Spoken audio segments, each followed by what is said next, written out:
ओडिशा के एक पूर्व विधायक महोदय वो एक चिट्ठी लिखते हैं और ये चिट्ठी सोनिया गांधी को लिखते हैं। राहुल गांधी के खिलाफ मोर्चा खोलते हैं, शशि थरूर की तारीफ करते हैं, प्रियंका गांधी की तारीफ करते हैं। कुल मिलाकर राहुल गांधी के खिलाफ एक नए षड्यंत्र की सुगबुगाहट हमें इस चिट्ठी में नजर आती है। और इतना ही नहीं, इन पूर्व विधायक के बारे में आपको कुछ चौंकाने वाली बातें भी आज जाननी चाहिए। मसलन जरा सोचिए कि कोई पार्टी लाइन को छोड़कर एनडीए के कैंडिडेट को जाकर अपना वोट दे तो फिर क्या उसे कांग्रेस के बारे में कुछ भी कहने का अधिकार है? ऐसे ही हैं, नाम है मोहम्मद मुकीम। सारी बातें जरा विस्तार से, क्योंकि स्लीपर सेल अब कुछ ज्यादा ही उछल कूद करता हुआ कांग्रेस के भीतर नजर आ रहा है। नमस्कार, मैं स्वप्निल और आप मुद्दा देख रहे हैं। दोस्तों, आगे बढ़ें उससे पहले वही छोटी सी अपील। मुद्दा इन दिनों एक गंभीर आर्थिक संकट से जूझ रहा है। एक तरफ हमारे मेन बैंक अकाउंट फ्रीज चल रहे हैं, तो दूसरी तरफ हमारे 2.5 साल पुराने चैनल को हमसे लंबे समय तक छीन के रखा गया था, जिसकी वजह से डे टू डे ऑपरेशंस में मुद्दा को काफी मुश्किलों का सामना करना पड़ रहा है। लिहाजा आपसे गुजारिश है, यदि आप चाहें तो स्क्रीन पर दिख रहे क्यूआर कोड या फिर के नीचे दिख रहे यूपीआई नंबर के जरिए मुद्दा की छोटी छोटी मदद आज की तारीख में जरूर कीजिएगा। आगे बढ़ते हैं और सबसे पहले आपकी स्क्रीन पर एक खबर मैं दिखाना चाहता हूं। बीजेपी का अंदरूनी कलह पर बड़ा हमला। अब कांग्रेस में खुलकर सामने आई team Rahul versus team Priyanka की जंग। अब टीम राहुल जैसा तो हमें कुछ नजर नहीं आता है, और इसलिए भी नजर नहीं आता क्योंकि राहुल गांधी गुटबाजी, खेमेबाजी, इन सबसे बड़ी दूरी बनाकर रखते हैं। उनको तो कांग्रेस के ऐसे नेताओं की तलाश और खोज रहती है जो अपनी अपनी जगह पर अपने अपने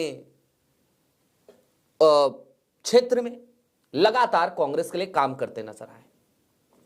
अब ये भारतीय जनता पार्टी को मौका किसने दिया है? तो जैसा कि मैंने आपको बताया, एक सज्जन है, नाम है मोहम्मद मुकीम। ओडिशा के कटक से 2019 में विधायक चुने गए थे मोहम्मद मुकीम, और 2024 में इनका चुनाव रद्द कर दिया गया था। इनको 3 साल की सजा मिली थी, भ्रष्टाचार का आरोप था इनके ऊपर। 3 साल की सजा उसको हाईकोर्ट ने भी बरकरार रखा। और आपको पता है कि किसी भी जनप्रतिनिधि को यदि 2 साल या उससे अधिक की अवधि की कोई भी सजा मिलती है तो ना सिर्फ उसका चुनाव रद्द हो जाता है, ना सिर्फ उसकी सदस्यता चली जाती है, बल्कि वो 2 साल जेल में रहने के बाद 8 साल तक और चुनाव नहीं लड़ सकता।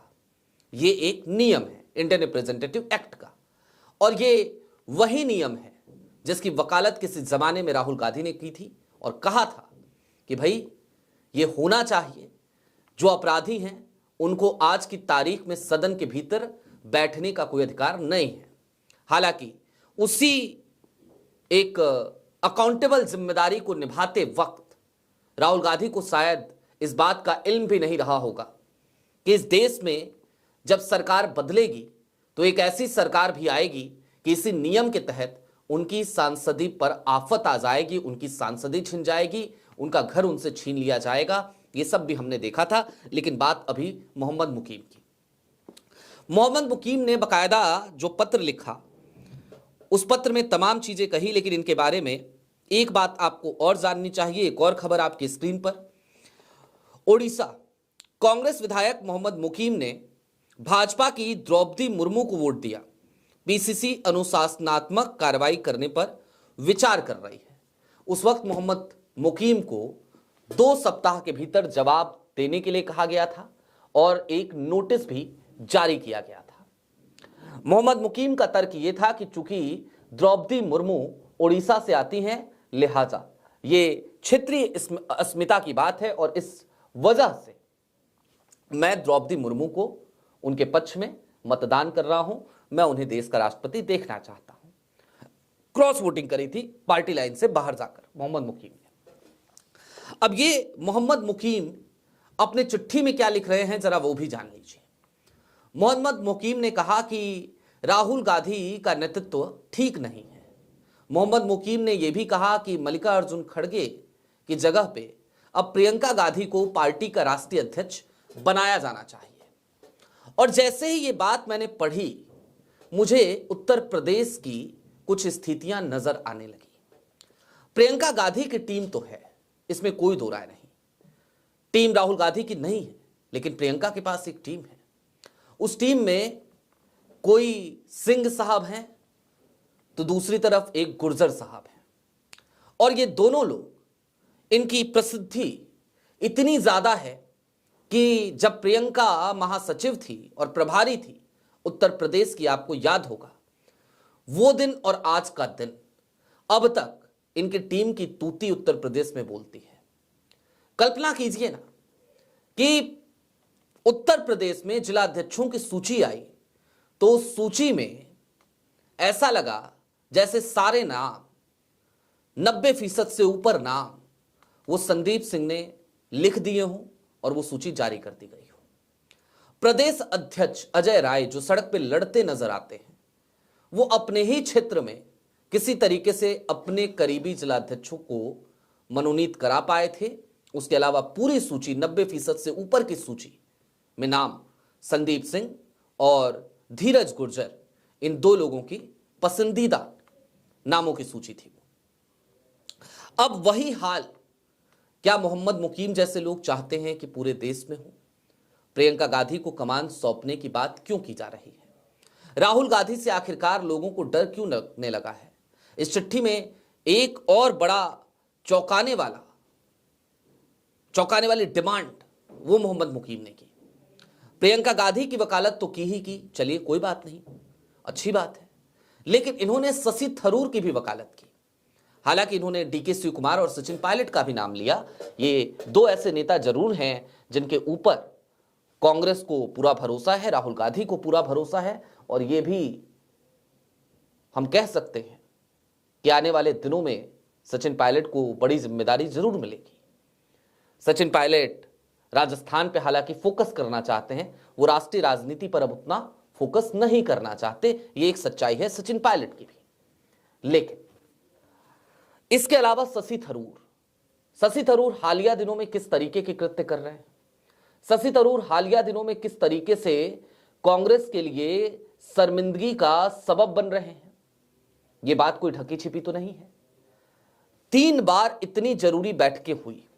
पहली बैठक स्पेशल इंटेंसिव रिवीजन को लेकर, उस बैठक में शशि थरूर नदारद रहे, नहीं पहुंचे। दूसरी बैठक सोनिया गांधी के आवास पर हुई, तमाम सांसदों को बुलाया गया, शशि थरूर को भी बुलाया गया, वो नहीं आए।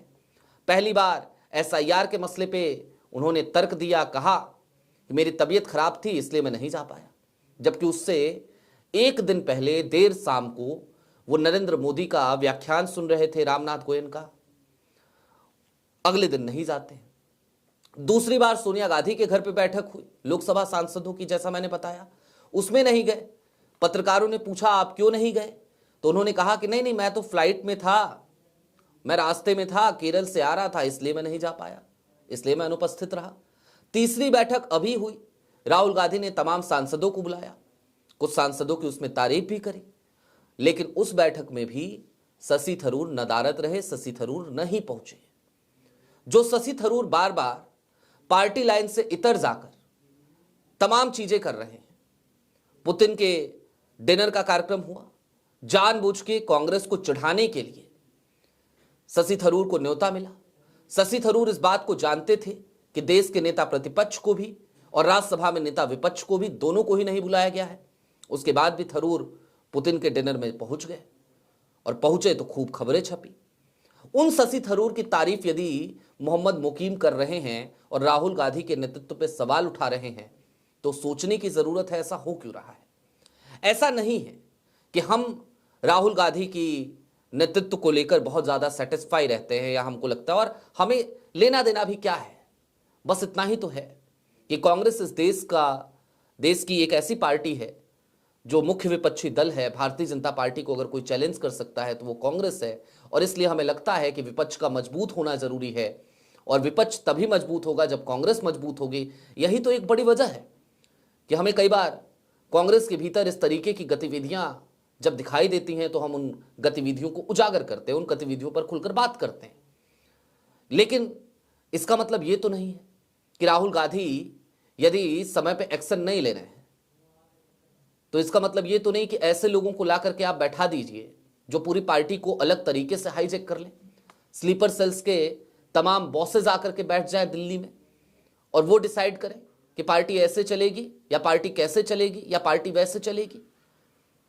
मोहम्मद मुकीम और स्लीपर सेल्स की अब यही कोशिश है।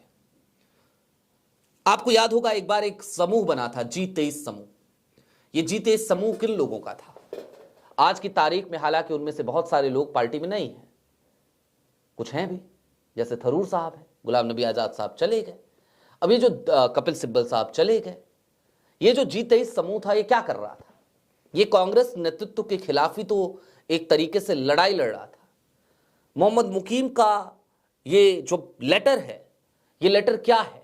ये लेटर आज की तारीख में आपको प्रधानमंत्री नरेंद्र मोदी के उस बयान से जुड़ता हुआ नजर नहीं आता कि कांग्रेस कई हिस्सों में टूट जाएगी।